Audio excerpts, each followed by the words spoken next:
वो मेरे लिए नंबर 1 प्लेयर है, इसमें कोई डाउट नहीं। वो हिटिंग एबिलिटी ही बड़ी रेयर है। क्रिस गेल के बाद आया है ऐसा कोई प्लेयर। पहली बॉल से इतना पावरफुली मारते हैं, कप्तान भी रह चुके हैं, बहुत अच्छे प्लेयर हैं। नहीं, ये मेरे शब्द नहीं है, बल्कि खुद अपने एक इंटरव्यू में रोहित शर्मा ने कहा है उस यंगस्टर के लिए जो खड़े खड़े 110 मीटर का छक्का मार सकता है। नाम निकोलस पूरन। वो धुरंधर जो अपने दम पर सिर्फ 5-7 बॉल में मैच पलट देता था। क्रिस गेल के महान रिकॉर्ड्स को पेड़ की डाली की तरह तोड़ता जा रहा था। ऐसी तूफानी बैटिंग करके T20 इंटरनेशनल में वेस्टइंडीज का टॉप स्कोरर बना। ओडीआई को T20 की तरह खेलता, T20 में रोमांच ला देता था। इस आईपीएल में भी खूंखार शेर की तरह दहाड़ा। लेकिन जब लग रहा था कि वेस्टइंडीज को T20 क्रिकेट की सर्वश्रेष्ठ सुपर पावर मिल गई है, तभी खबर आई कि 19 साल की उम्र में निकोलस पूरन ने संन्यास ले लिया।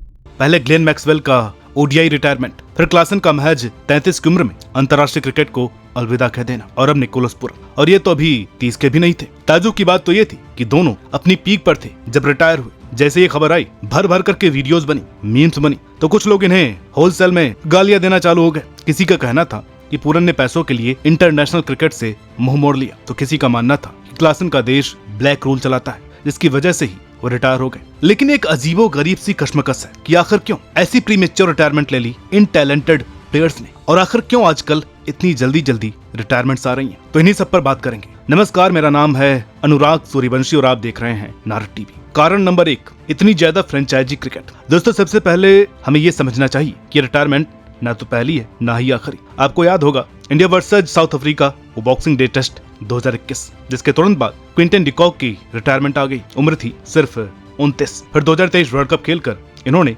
ओडीआई क्रिकेट भी छोड़ दी सिर्फ 30 की उम्र में, और अब ये भर भर करके फ्रेंचाइजी क्रिकेट खेलते हैं। निकोलस पूरन को देख लीजिए, कभी एमएलसी, कभी सीपीएल, कभी आईपीएल, कभी बीबीएल। ऐसी कोई लीग नहीं है जिसमें इनका चेहरा ना दिखे, कोई ऐसी टीम नहीं जिसकी प्लेइंग 11 में इनका नाम सुनने को ना मिले। वेस्टइंडीज चाहे इन्हें खिलाए या ना खिलाए, ये मौज में रहते हैं, क्योंकि कितनी सारी फ्रेंचाइजी क्रिकेट भरी पड़ी है, जहां दिल करे वहां से खेल लिया। पूरे साल कहीं न कहीं मैच होते रहते हैं, और पहले के खिलाड़ी सिर्फ इंटरनेशनल क्रिकेट तक ही सीमित थे, क्योंकि उनके पास ज्यादा ऑप्शंस नहीं थे। एक सेंट्रल कॉन्ट्रैक्ट होता था, जो अच्छा नहीं खेले तो चला जाता था। फॉरेन क्रिकेट के नाम पर एक काउंटी क्रिकेट का टूर्नामेंट बचता था, ज्यादा कोई ऑप्शंस नहीं थे। लेकिन अब प्लेयर के पास इतने सारे ऑप्शंस हैं, यहाँ पर नहीं तो वहाँ खेल लेंगे। कारण नंबर 2, पैसा ही पैसा। जितना पैसा आपको पूरे साल इंटरनेशनल क्रिकेट खेल करके नहीं मिलता, उतना ये लीग दे देती है 1.5-2 महीने में। अब आईपीएल ही देख लीजिए, ऋषभ पंत को मिले ना 27 करोड़। अब इतना पैसा इंटरनेशनल क्रिकेट में कमाने के लिए 4 साल लग जाएंगे, वो भी तब अगर वो A+ कैटेगरी में हो। फिलहाल ये जिस ग्रेड में है वहाँ तो 6 साल लग जाएंगे। लेकिन आईपीएल में सिर्फ 16 ग्रुप स्टेज के मुकाबले, जिसके बाद इनको इतनी मोटी रकम मिल गई। अब ये एग्जांपल एक बढ़िया पेमेंट करने वाले बीसीसीआई के प्लेयर और सेंट्रल कॉन्ट्रैक्ट का। जो बोर्ड अपने प्लेयर्स को पैसा ही नहीं देते तो फ्रेंचाइजी क्रिकेट ना खेलें तो और क्या करें।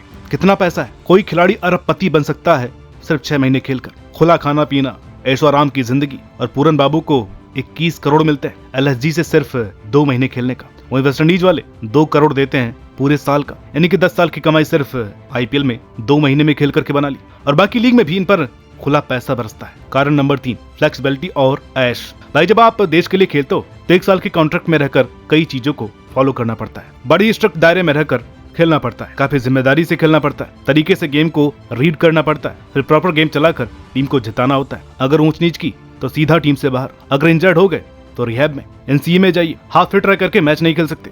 इधर चाहिए कम से कम प्रॉपर 2D प्लेयर जो अपनी बैटिंग और बॉलिंग की स्पेशलिटी के साथ फील्डिंग में तेज तर्रार हो। लेकिन जब बात आती है फ्रेंचाइजी क्रिकेट की, तो ना तो इधर कोई नेशनल एंथम चलता है जिससे टीमें इकट्ठी हो, वो टीम गेम या स्पिरिट का जुनून हो, और ना ही इंटरनेशनल क्रिकेट जैसा प्रेशर।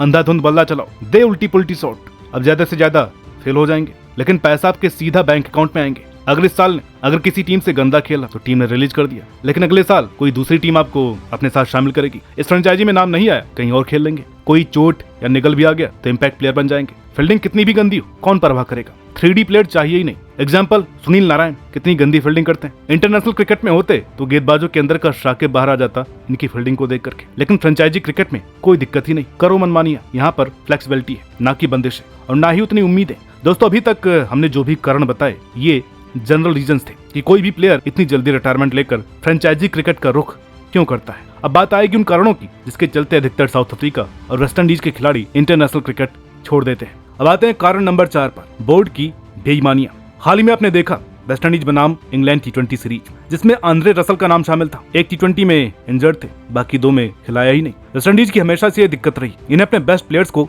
कभी संभालना आया ही नहीं। शिवनारायण चंद्रपॉल कितने बड़े दिग्गज थे, टेस्ट क्रिकेट में क्या कुछ अचीव नहीं किया वेस्ट इंडीज के लिए, लेकिन जब करियर का अंत आया तड़पा तड़पा कर टीम से बाहर रखा और जबरदस्ती मजबूर किया रिटायरमेंट के लिए। कोई ढंग की पॉलिसी नहीं, कोई तौर तरीका नहीं। समीर ने जब 2016 में वर्ल्ड कप जीता था, एक बात कही थी जिसने वेस्ट इंडीज को एक्सपोज कर दिया था, फिर उनको ही उठाकर बाहर कर दिया। इनका इतिहास रहा है अपने सुपरस्टार्स के साथ मतभेद होने का। हाल ही में खबरें थी निकोलस पूरन और वेस्ट इंडीज के बीच डिस्प्यूट की। इसी बीच बयान आया आंद्रे रसल का, जिन्होंने साफ डिसएग्री किया विराट कोहली के टेस्ट क्रिकेट को प्रायोरिटी देने वाली स्टेटमेंट से। ये चीजें बिग 3 यानी भारत, इंग्लैंड और ऑस्ट्रेलिया जैसे देश कर सकते हैं, क्योंकि उन्हें अच्छे कॉन्ट्रैक्ट, अच्छी डील मिलती है। उनका यह भी कहना है कि अगर आप वेस्ट इंडीज के लिए 50 या 100 टेस्ट भी खेल लो तो अंत में दिखाने लायक कुछ भी खास नहीं है। मुझे इसलिए भी अफसोस नहीं, क्योंकि वेस्ट इंडीज ने मुझे व्हाइट बॉल का ही प्लेयर समझा और वो मैं नहीं था जो पीछे हटा। उनका साफ साफ कहना प्रतीक है इस बात का कि कोई सिर पैर नहीं है यहाँ सिस्टम के नाम पर। वो अलग मसला है, इस पर एक अलग से वीडियो बन सकती है।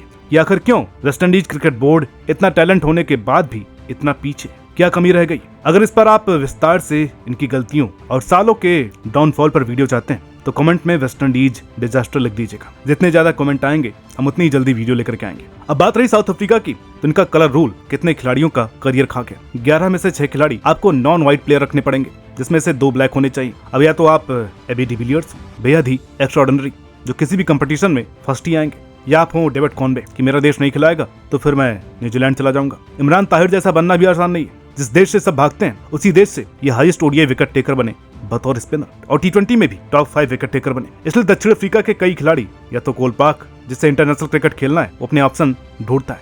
और अगर उसी टीम में खेलते खेलते भेदभाव दिखे तो जो सहन नहीं कर सकता वो तो रिटायर होगा ही ना। ये देखकर भी कि है तो ये टीम चोकर, कभी कोई टूर्नामेंट जीत करके नहीं आना है। चाहे क्लासन कितनी जान झोंक दे, कोशिश कामयाबी तक नहीं जाएगी। डेविड मिलर जैसा कैरेक्टर होना भी दुर्लभ है। कारण नंबर 5, मेंटल फैटिंग। और ये ऐसा कारण है जो दिखता नहीं, और अगर भारत में इसका कोई नाम भी ले ले तो उसकी ली जाती है फिर की मेंटल फैटिग। हेनरिक क्लासन ने रिटायरमेंट से कुछ दिन पहले ही इसका हवाला दिया था। मानिए ना मानिए, मैटर तो सीरियस है, तभी तो ये सब कुछ आजकल इतना देखने को मिल रहा है। ईशान किशन ने तो इसी के चक्कर में ब्रेक लिया था कि मैं बढ़िया कर रहा था पर बेंच पर बैठा था, जो कर करके मैं थक चुका था। एक लेवल ये है, इसके और भी लेवल हो सकते हैं, क्योंकि ये तो शरीर ही है ना, इसकी भी लिमिटेशन है। बाकी अंत में बात अपनी प्रायोरिटी और कंफर्ट जोन पर आ जाती है। आप किस चीज में सहज महसूस करते हैं और कितने कंफर्टेबल। जिन प्लेयर्स को दिक्कत लगती है उन्हें ये सॉल्यूशन लगता है। जो देश के लिए खेलना या टेस्ट क्रिकेट खेलना टॉप प्रायोरिटी रखते हैं, वो खेलते चले जाते हैं, परफॉर्म करते चले जाते हैं। बाकी एक चीज ये भी है ना, आजकल हो रहा है भर भर करके क्रिकेट शॉर्ट फॉर्मेट में, चाहे वो T10 ही हो, द 100 देख लीजिए, या मेजॉरिटी में T20 क्रिकेट। बड़े फॉर्मेट में लोगों को इतना इंटरेस्ट नहीं है। खिलाड़ियों की भी ऐसी प्रवृत्ति हो चुकी है। भारत में फिर भी कुछ हद तक चीजें ठीक है, पर कई प्लेयर पर इसका रंग चढ़ता दिख रहा है। 5 उंगलियां बराबर नहीं हो सकती। ये तो फिर भी नामचीन क्रिकेटर्स हैं, बात पर्सन टू पर्सन वेरी कर सकती है, बस बात खत्म। तो दोस्तों, ये होते हैं कुछ मेन रीजंस जिसके चलते आजकल के खिलाड़ी इंटरनेशनल क्रिकेट से मुंह मोड़ लेते हैं काफी कम उम्र में। बाकी आपको क्या लगता है, किस वजह से प्लेयर्स ऐसा कर रहे हैं? आप अपने कारण भी कमेंट में जरूर बताइएगा। अगर वेस्ट इंडीज वाली वीडियो चाहते हैं तो कमेंट बॉक्स में लिख दीजिएगा। बाकी अगर ये वीडियो अच्छी लगी हो तो इसे लाइक कीजिए, शेयर कीजिए, ज्यादा से ज्यादा शेयर कीजिए। चैनल पर नए हैं, अभी तक सब्सक्राइब नहीं किया है तो प्लीज इसे सब्सक्राइब करना ना भूलें। मिलते हैं आपसे अगली वीडियो में, तब तक के लिए नमस्कार।